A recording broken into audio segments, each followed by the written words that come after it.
Hmm.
Halo, pagi semua.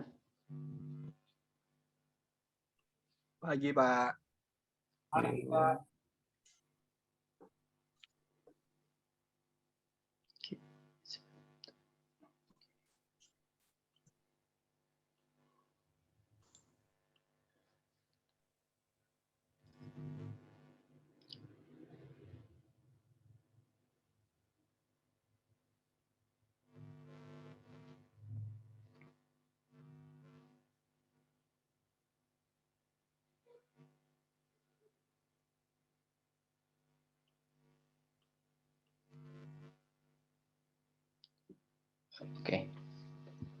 Oke, kita mulai ya pertemuan hari ini. Oke, pertemuan hari ini kita masuk ke proses perangkat lunak. Jadi kalau sebelumnya kita sedikit mengenal tentang rekayasa perangkat lunak, dan gimana cara membuat perangkat lunak untuk software engineering, mitos-mitosnya segala macam. Nah, kita masuk ke dalam prosesnya. Oke. Di proses perangkat lunak atau proses pembuatan software ini bisa dibilang ini merupakan sekumpulan aktivitas gitu yang terstruktur yang kita butuhkan gitu untuk mengembangkan suatu sistem software. Biasa itu meliputi dari awal ya, mulai dari menentukan spesifikasi, menentukan desain, menentukan validasi gitu kan, dan termasuk perubahan-perubahan atau evolusi dari si software tersebut. Nah, jadi di sini kebagi beberapa proses.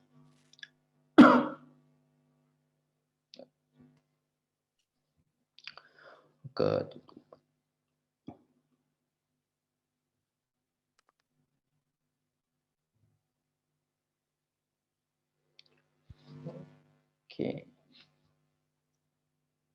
Nah, ini ya. Jadi sebenarnya sama aja gitu ke dalam berbagai industri gitu ya, nggak cuma dalam pembuatan software gitu. Kita mau bikin apapun gitu, mau bikin motor, mau bikin apapun dalam industri apapun, setiap kali membuat ya pasti dibutuhkan suatu proses gitu. Bikin motor pun juga kita harus desain part-partnya gitu kan, harus detail secara terperinci untuk jadi suatu barang jadi. Nah, gitu juga dengan perangkat lunak, oke. Nah, cuma perbedaannya itu proses yang kita gunakan gitu kan. Kalau bikin motor kan tadi ya kita harus bikin setiap bagian dari motornya itu secara secara detail, secara menyeluruh. Kalau di dalam proses perangkat lunak ini kita menguraikan nih aktivitas atau proses-proses yang kita mau buat ke perangkat lunak tersebut gitu kan, ke dalam suatu proses gitu. Entah dia mau pembuatan dari awal penentuan spesifikasi seperti apa gitu kan, penentuan spesifikasi bagaimana, kita desainnya nanti seperti apa, cara validasi termasuk itu. Nah, jadi kita harus perhitungkan hal tersebut. Oke, nah jadi kita juga untuk menentukan itu pertama kita harus lihat ya dari si perusahaan yang mau kita buat gitu kan, software perangkat lunaknya atau apa. Kita harus lihat perusahaan ini gimana gitu kan, dia menggunakan prosesnya untuk menghasilkan suatu produk mereka tuh gimana. Maka perusahaan mereka cukup unik gitu kan untuk dalam suatu proses bisnisnya.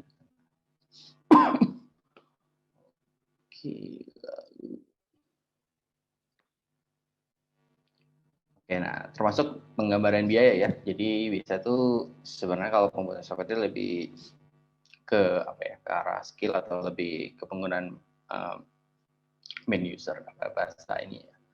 Ke penggunaan skill sumber daya manusianya ibaratnya. Jadi perlu diperhitungkan gitu, jangan sampai miss. Kalau sampai miss, baik lagi ya berarti sebagai kita pengembang software atau pembuatan ini ya kita yang cukup rugi gitu.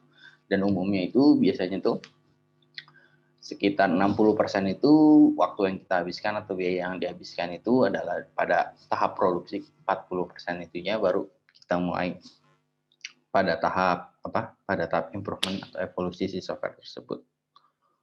Oke.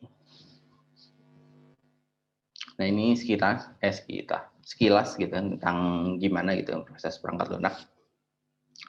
Oke, nah si perangkat lunak ini dalam mengembangkan tadi ya, dalam membuat itu biasanya kita ada acuan gitu, ada beberapa atribut atau beberapa karakteristik.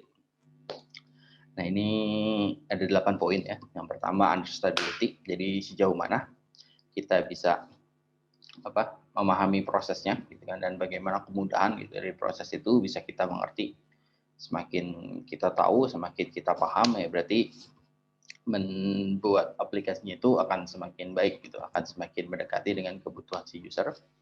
Lalu ada reliability, itu apakah proses kita desain sedemikian rupa gitu sehingga dapat dihindari kesalahan sebelum produk ya, sebelum aplikasi itu jadi gitu, sebelum si perangkat lunak kita jadi.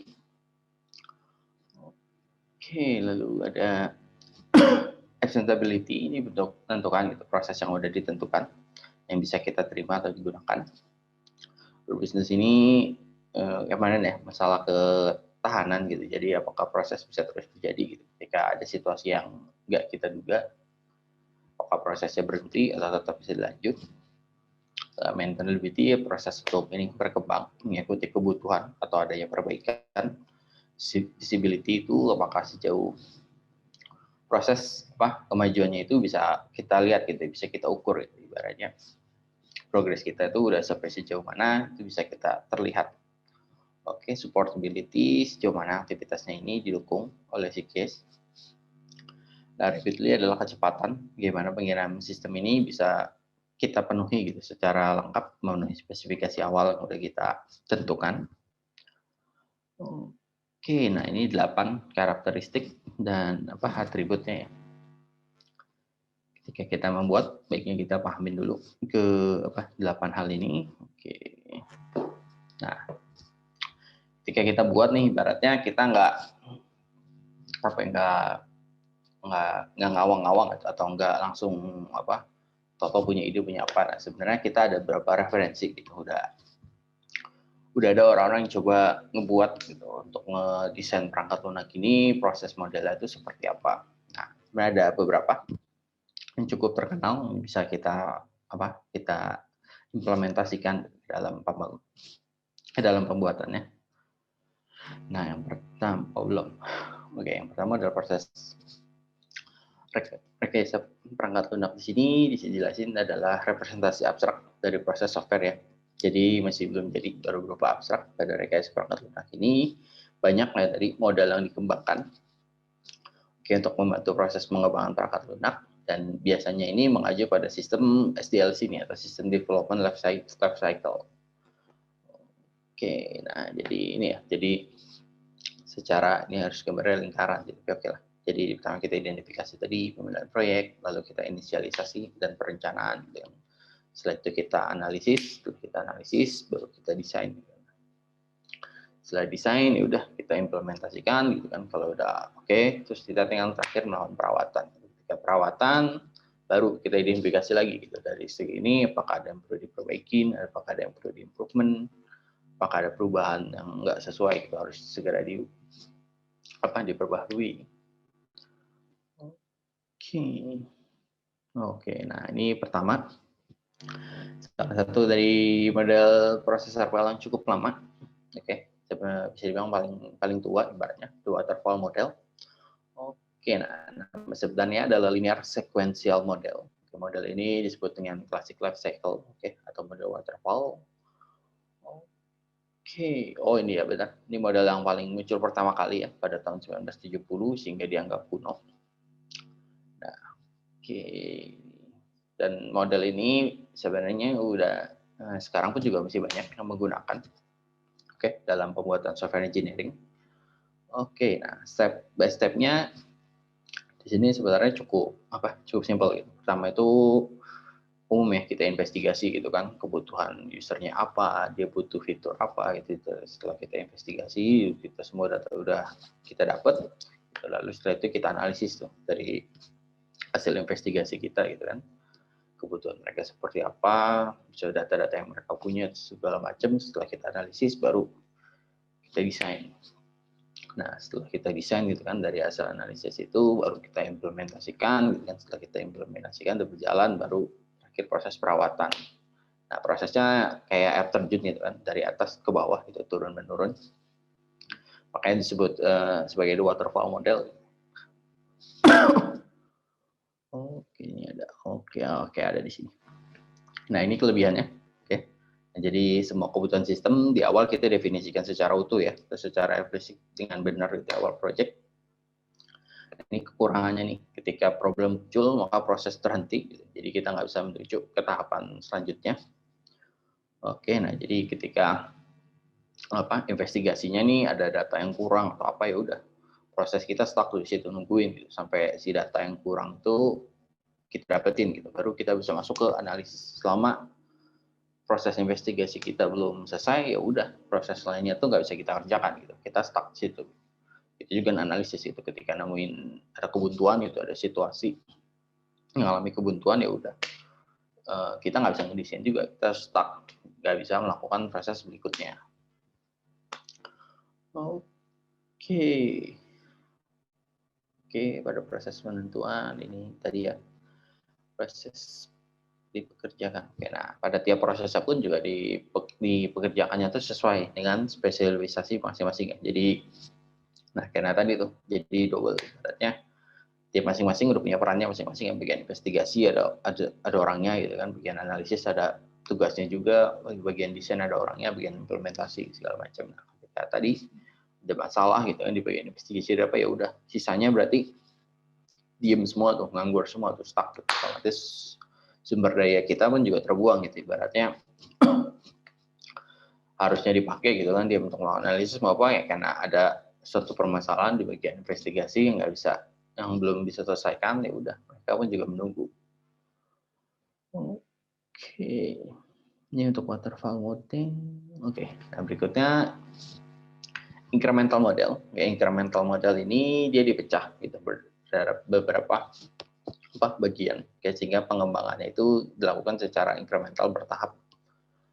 Oke, nah jadi kebutuhannya kita pecah-pecah lagi kan, mulai dari prioritas tertinggi gitu sampai yang paling rendah. Oke, nah di mana yang paling tinggi berarti yang paling awal kita kerjakan. Oke. Nah, di sini sebenarnya mirip-mirip begitu dengan si waterfall. Coba beda, kalau waterfall tadi ketika pekerjaan itu harus selesai semua gitu. Nah, sedangkan kalau ini pengerjaannya itu kita pecah-pecah nih. Ada bagian sesuai prioritas ya, misalnya si R1 ini prioritas pertama gitu, R2 prioritas kedua, ketika dianalisis gitu kan, dia ngebuat desain, nge-coding, ngetes. Nah, jadi ketika ada permasalahan gitu ibaratnya di tahap pertama gitu ada permasalahan, ya udah R2, R3 dan seterusnya gitu sampai PRN sebenarnya nggak gitu terganggu gitu. Dia tetap bisa nge-develop, tetap bisa ngedesain, tetap bisa nge-coding sampai proses tes gitu. Nah, jadi nggak langsung stuck gitu. Semua tim kita tuh berhenti gitu dalam proses pembuatannya. Nah, jadi dalam pembuatan ini kita pecah-pecah di sini. Oke, nah ini kelebihannya ya. Kelebihannya nilai penggunanya bisa kita tentukan di awal gitu. Jadi mana setiap skalanya ketika jadi urgent lebih itu berarti kita fungsionalitas lebih tinggi gitu kan. Oke, nah incremental ini bisa berupa prototype. Oke, jadi membantu kebutuhan pada increment berikutnya. Oke, dan di sini memiliki risiko lebih rendah jadi ya, terhadap pembagian sistem. Jadi kalau jadi masalah sudah jauh lebih rendah. Oke, prioritas tertinggi pada pelayanan sistem adalah yang paling diuji. Nah, jadi sebenarnya kayak tadi, nah kita tentuin prioritas mana yang lebih dulu, otomatis kita bisa mana yang penting gitu, mana yang menurut kita prioritas utama itu udah bisa kita testing duluan nih, karena kita kerjakan duluan gitu. Jadi si klien pun juga udah bisa ngelihat secara garis besar ya, atau secara flow utama gitu, yang prioritas itu seperti apa. Nah, untuk yang detail, untuk yang skala yang prioritas rendahnya itu ibaratnya user pun juga belum tahu pun mereka udah cukup gitu ketika ngeliat proses bisnisnya udah sesuai gitu, ataupun tiba-tiba ada perubahan atau ada ketidaksesuaian ya, proses yang detail yang belum kecil itu kan juga kemungkinan masih digarap gitu, atau mungkin belum dikerjakan sama sekali. Oke.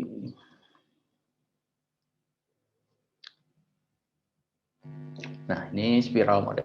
Oke, spiral model ini diusulkan oleh si Bohem ini. Pada proses ini si perangkat lunak evolusioner ini menjadi iteratif, dengan prototipe, dengan cara kontrol dan aspek sistematif mode sequence linear. Oke, nah. Jadi mana ya? Nggak ada bos.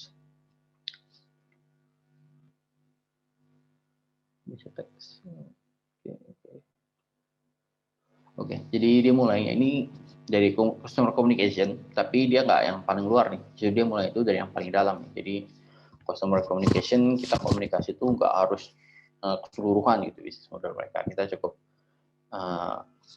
komunikasi dulu gitu, ibaratnya masih sedikit, kita nggak perlu komunikasi cukup dalam, cukup komunikasi awalannya gitu ibaratnya, gimana bisnis prosesnya apa. Ketika kita udah dapet, kita mulai ke planning gitu, dari data yang kita kumpulin, kita mulai lakukan planningnya pun juga tadi karena informasi yang kita dapat baru sedikit ya, planningnya pun juga berdasarkan informasi tersebut gitu. Kayak lalu kita harus analisis gitu kan, apa kemungkinan baru kita tahap engineering gitu, kita pembuatan, kita konstruksi dari rilis, lalu kita kasih ke feedback gitu kan ke customer, kita kasih evaluation, kira-kira aplikasinya bakal seperti ini, gimana nih dari user. Nah, setelah itu kita communication lagi gitu kan, komunikasi lagi sama user. Setelah tahap ini kayaknya bagian A nggak sesuai nih, bagian B, bagian C udah bagus, kita setuju gitu segala macam. Nah, baik lagi berarti mulai ke planning gitu, terus spiralnya sampai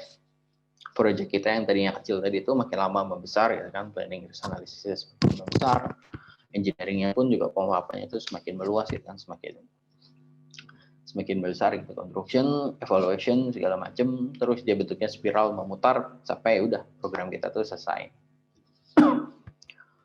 Oke. Nah, ini kelebihannya ya, karena kita tetap mengikuti langkah-langkah dalam siklus si waterfall tadi itu, ibaratnya mulai dari analisis, investigasi gitu kan, segala macam kita tetap dalam siklus.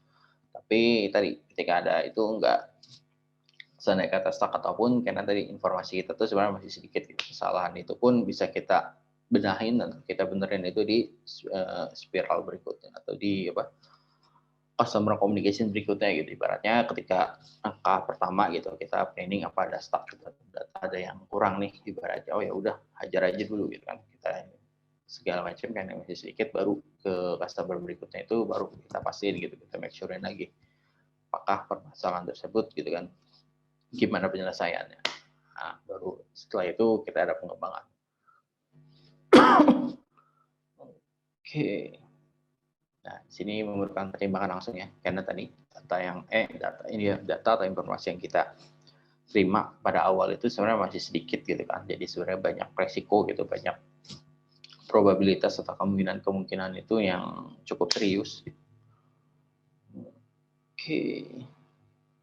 Gunakan prototype, oke. Jadi tadi karena kita ada customer evaluation, jadi kita harus bikin prototype-nya gitu kan sebagai sebagai evaluasi buat ke si user gitu kan, apa yang sesuai, apa yang tidak gitu kan. Oke.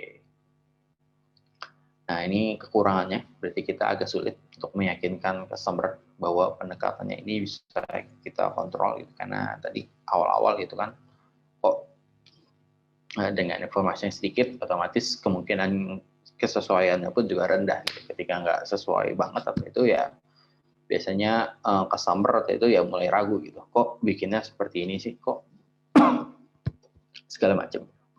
Nah, kita memerlukan penaksiran risiko yang masuk akal. Jadi ketika terjadi masalah serius atau tadi ketika buat gitu ternyata nggak sesuai sama sekali, harus dibuat ulang atau segala macam. Oke, nah butuh waktu lama untuk menerapkan paradigma atau kepastian yang absolut. Oke. Ini prototype. Oke, kita lanjut aja. Spiral model.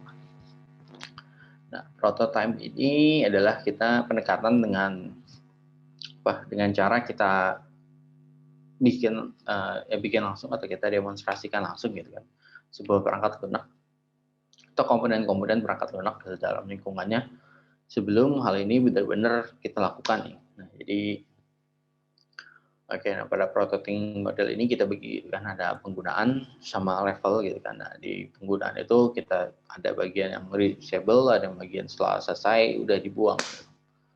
Oke, nah pada level ini ada input output, ada processing dan system. Nah, jadi ketika kita bikin prototype ini, oke, nah di sini. Nah, pada waktu kita awalnya kita requirement gitu kan, kebutuhan awal gitu kan, kebutuhan klien segala macam. Oke, setelah itu udah kita nggak usah analisis segala macam kelamaan gitu aja, langsung aja kita desain, langsung kita buat kan prototipenya. Nah, prototipenya itu langsung customer evaluation, apakah dia puas, apakah enggak gitu. Kalau enggak, ya udah langsung review, kita update perubahan segala macam, kan kita desain lagi, prototype lagi ke customer lagi, sampai customer oke, ya udah langsung. Nah, ketika development sebenarnya ya baik lagi. So di sini nih kita tuh nggak buat dari awal lagi sebenarnya. Nah, dari si prototype yang kita buat sebelumnya itu, kita ada bagian tuh yang menurut kita nih vaksinasi ini udah oke nih, udah paten ini pasti bakal digunakan, ya udah. Jadi tinggal kita ambil gitu kan sebagian-sebagian yang udah oke, yang kita buat secara bagus gitu ibaratnya kita ambil gitu kan. Dan kalau yang nggak sesuai atau nggak yang nggak kepake atau sampah lah sini sebagai trustnya itu ya udah kita buang aja gitu, kita buat baru lagi gitu, yang lebih rapih, yang lebih oke, yang baru masuk ke fase tes. Nah, jadi pada proses development di sini tuh prosesnya tuh nggak benar-benar kita mulai dari nol gitu. Jadi kemungkinan kita buat itu udah di 50% gitu atau di berapa persen gitu. Tapi kita nggak akan start dari nol sama sekali gitu ketika si customer ini udah satisfied. Oke, nah kelebihannya tadi ya mendukung object oriented. Nah, makanya jadi ketika dia object oriented sangat menguntungkan gitu ketika bikin prototype, karena ya baik lagi ketika customer evaluation udah selesai udah apa, nah kemungkinan objeknya itu bisa kita pakai semua dan penggunanya pun penggunaan dan struktur itu biasanya lebih rapih gitu kan. Jadi udah tinggal comot-comot mana yang kepake gitu kan, objek A, objek B, objek C ini kita gunakan gitu, objek D ini ternyata nggak dibutuhin oleh customer, ya udah ini nggak usah kita ambil. Oke, ini menghasilkan aplikasi yang interaktif atau user interface ya, karena pada prototipe itu sebenarnya udah terlihat atau udah tampak. Gambarkan bentuk model secara fisik, jadi secara pengembangan sistem yang bersifat abstrak. Oke, ya, jadi di awal tuh ini oke. Pengembangan sistem bersifat abstrak ini dua. Jadi dua arah ya, bisa dari segi customer, yang baik lagi, nggak semua customer itu paham gitu kan tentang apa, tentang kemauan, ya ada dua sih, tentang teknologi. Pertama, nggak semua customer itu tahu gitu kan tentang teknologi, jadi sulit mengkomunikasikan gitu kan permasalahan yang dia mau gitu kan ke dalam area teknologi. Yang kedua itu kadang ya nggak semua customer itu juga tahu gitu apa yang mau dia buat gitu, atau apa yang mau dibutuhin. Jadi benar-benar ketika kita requirement atau jadi kadang-kadang ya bisa jadi apa yang kita punya itu benar-benar abstrak gitu semua. Kitanya bingung gitu kan apa yang customer mau, customer sendiri juga bingung gitu dia itu mau ngapain gitu. Oke, nah ini ketidaksadaan user bahwa ini menjadi suatu model awal gitu kan, bukan model akhir. Nah, lagi ketika dia nggak tahu gitu kan, ketika kita kasih prototype, dia mikirnya tuh aplikasinya udah jadi atau segala macam. Nah ini berbahaya gitu karena jadi bumerang juga. Oke, nah ini kadang-kadang implementasi yang sembarangan. Karena tadi kita cuma bikin prototype, udahlah. Gitu kan, datanya apa, tembak aja semua gitu. Yang penting semuanya jadi gitu, tampilan apa semua udah gitu. Jadi ketika kita proses development gitu kan, sebenarnya ya data pada saat prototyping itu banyak yang kita buang, atau kebanyakan yang harus kita buat baru. Oke. Nah, teknik dan tools yang nggak optimal pada prototype akan tetap pada gunakan software sesungguhnya. Oke.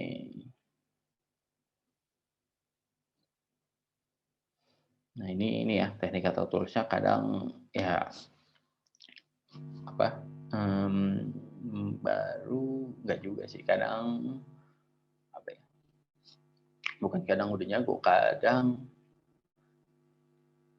kadang kita tuh rasa ya nggak tahu sih, tapi kadang saya sih sebenarnya kadang saya tuh kadang merasa butuh tantangan gitu. Ibaratnya ketika udah bikin data, ketemu project baru gitu dari prototype atau apa, kadang saya pengen ya butuh sesuatu yang baru lah. Oke, kita coba deh pakai apa yang lagi hits itu sekarang gitu, lagi pakai apa, kita pakai TypeScript deh, ayo kita buat gitu, atau kita pakai jangan pakai CSS Bootstrap, kita pakai Materialize, kita bikin sesuatu yang baru nih project ini gitu, nggak mendasari sesuatu yang matang gitu. Sesuatu yang kita bikin itu cuma karena kita antusias pada hal yang baru aja gitu, kita nggak mendasari bahwa ini kesesuaian atau tidak gitu. Jadi ketika kita pakai aja gitu kan karena pengen nyoba atau pengen sesuatu yang baru gitu, tapi ketika terjadi dan ternyata nggak sesuai gitu apa yang kita mau, ya ya siap-siap gitu kan kerja 2 kali. Oke. Ini kita next. Oke. Nah ini kita menggunakan Rational Unified Process atau UML dan UML ya, Unified Modeling Language. Oke, Unified Process ini sebagai apa ya? Disebut sebagai di sini sebagai Unified Software Development Process atau USDP. Ini merupakan suatu kerangka gitu pembangunan atau pengembangan yang sifatnya use case driven. Oke. Nah,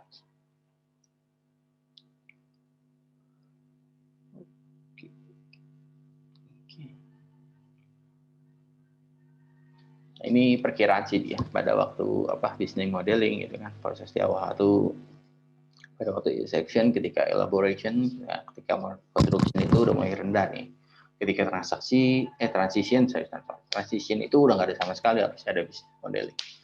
Nah itu kan recruitment gitu, ketika di awal di section ini recruitmentnya itu mungkinnya bakal tinggi gitu kan, ketika mulai banyak gitu, ketika elaboration yang diskusi segala macam ini udah mulai menurun, mulai ini ketika construction dia kan sampai transisi ini udah mulai menurun, mulai rendah nih. Nah, gitu kan analisis itu ketika inception itu dia masih rendah gitu kan, karena masih fokus di business modeling biasanya. Nah, ketika elaboration, nah dia mulai tinggi-tingginya nih, analisis desain apa yang salah apa yang enggak gitu kan. Nah, ketika construction itu juga masih cukup tinggi gitu, tapi udah mulai ini. Nah ketika transition dia baru rendah, ketika implement testing itu otomatis ketika tinggi-tingginya itu ya pada waktu construction gitu kan. Oke, nah deployment ini terakhir ya, berarti kita udah testing udah oke semua, kita udah tinggal deploy, udah tinggal live-in gitu aplikasinya ini untuk aplikasi entah kasih secara user, entah kita deploy langsung live gitu kan ke servernya langsung segala macam. Nah itu biasa pada masa transition. Oke, nah ini proses di belakangnya pada waktu configuration dan change management, ya kan, atau project management serta environment. Nah di sini pada waktu initiation, elaboration ini dipecah jadi dua gitu, elaboration 1, 2 sesuai kita ya, sesuai kita membaginya atau sesuai kita menggunakan bisnis model yang mana gitu, mau pakai waterfall, mau pakai yang saya lupa spiral, gitu, pakai incremental. Oke. Nah ini tadi ya. Oke, kita skip aja. Oh udah. Oke, nah UML ini itu ya merupakan kalian pasti pernah bikin itu. UML merupakan suatu pemodelan standar atau kumpulan teknik-teknik pemodelan untuk menspesifikasi atau visualisasi konstruksi dan mendokumentasikan itu hasil kerja dalam pengembangan perangkat lunak kalian. Jadi UML ini bisa kita kalau nggak bikin sketsa sistem gitu kan, ketika kalian mau pengembangan dalam beberapa aspek. Nah jadi dalam sini nih, ketika kalian bikin modeling model, bikin apa, nah kalian tak mau bikin flowchart atau bikin segala bisnis itu, nah semuanya itu termasuk ke dalam si UML ini. Nah jadi mungkin kalau di bentuk kuliah sebelumnya tuh kita belum nyentuh ke situ, cuma ada beberapa kalian tuh udah mulai bikin flowchart, bikin segala macam. Nah itu sebenarnya masuknya ke sini, oke. Masih tahapan lebih tinggi, tahapan berikutnya sebenarnya ketika kita dalam merancang. Oke, nah udah deh. Itu tadi beberapa model bisnis yang bisa kita pakai gitu atau kita gunakan untuk dalam mengembangkan suatu bisnis. Berapa tadi? Ada waterfall model, ada incremental, ada spiral, dan sebenarnya pasti ada beberapa lagi gitu selain dari sini. Nah, tapi nggak kita bahas semua. Oke, sampai sini ada pertanyaan?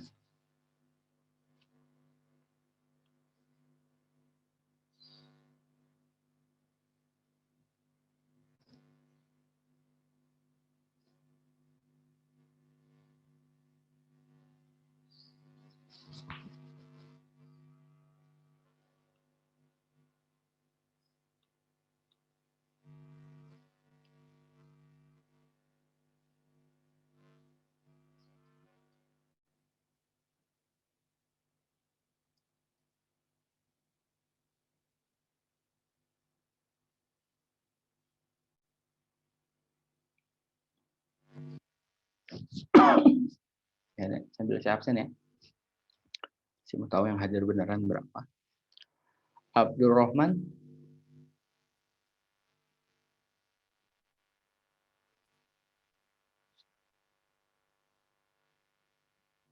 Abdul Rahman nggak ada. Ahmad Farid Rahyan. Hadir Pak. Oke. Ahmad Nathan. Hadir Pak. Oke. Dava Faisnudin Aknaf. Hadir Pak. Dijaki Arta Putra.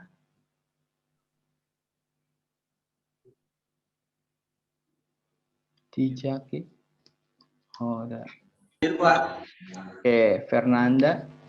Hadir Pak, hadir. Kiri Lodowik. Hadir Pak.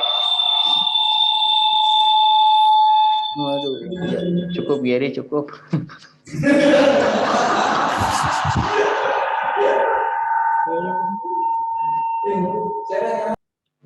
Heidi. Hadir Pak. Ibrahim.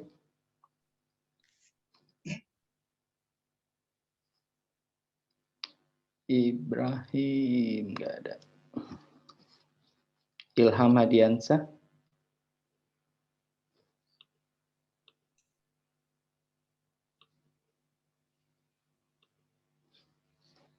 Ilham.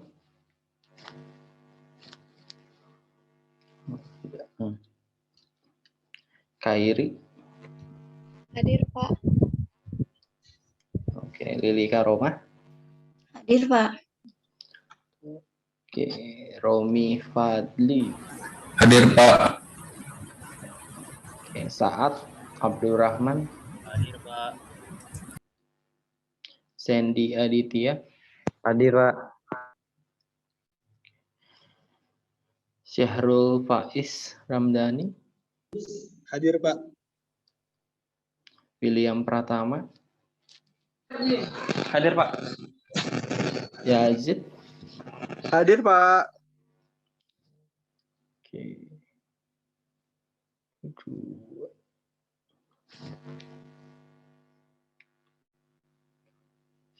Oke, ini semua. Oke, nggak ada pertanyaan?